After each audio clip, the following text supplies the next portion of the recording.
Well, in your book, you state, no matter how many boys I would try to make it work with, I always go back to wanting a guy who loved God the way that I did. Why is this important? I think it's really good. Why is this important? Oh my gosh. If you are in love with Jesus and you've loved Jesus like I did, from a child, um, it is so important that you don't allow anyone to be added to your life that doesn't share that love for him, that passion for him, because it can ruin your life. Mm-hmm. If you tie yourself to someone that is not running after Jesus, it can completely derail you.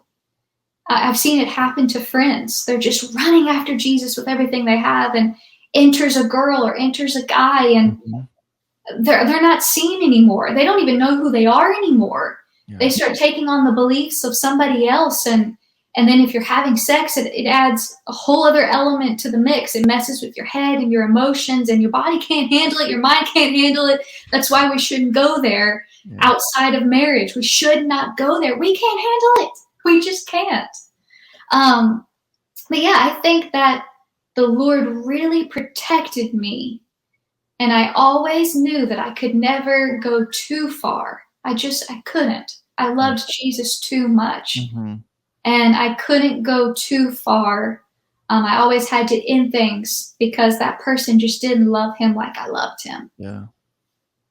Yeah. And ultimately when it comes down to it, maybe you dated guys that weren't as sold out to the Lord. And honestly, it's like, as a guy, I can say it's not enough to see a guy, because I know how guys are. It's not enough to see a guy. Oh, he's going to church. Oh, he's good.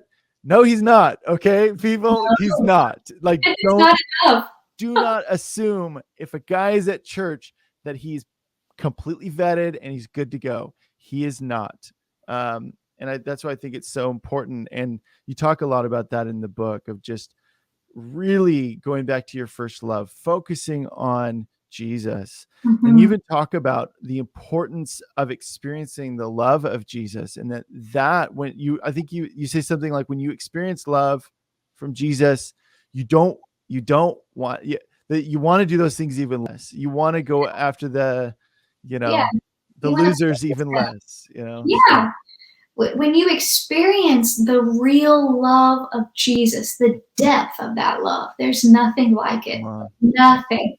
When you experience that love, you can't just allow somebody into your life that's going to tear you down, control you, cheat on you, pressure you to be filthy and dirty and perverted. There is no way.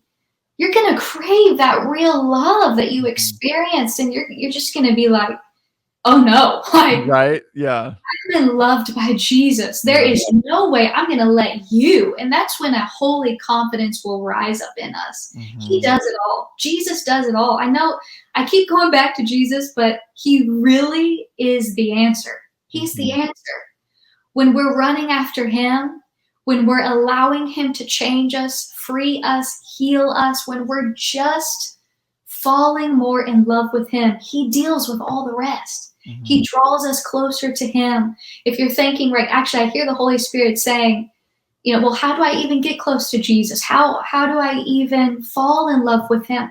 Just tell him you want it. He'll do the rest. Yeah. He's the one that draws us. He's the one that pours out the hunger. He does it all. He's not good because we're good. He's just good. Mm-hmm. And the moment that we go knocking, the moment that we seek, Lord, I just want to seek you. I don't even really know what that means. I don't know how to do it. I wasn't raised in church. I'm not churchy, but Jesus, I just want you, like she's talking about. Mm-hmm. The moment that you do that, he will pour himself out for you and to you. Mm-hmm. And he'll begin to show you what real love is. That's so good.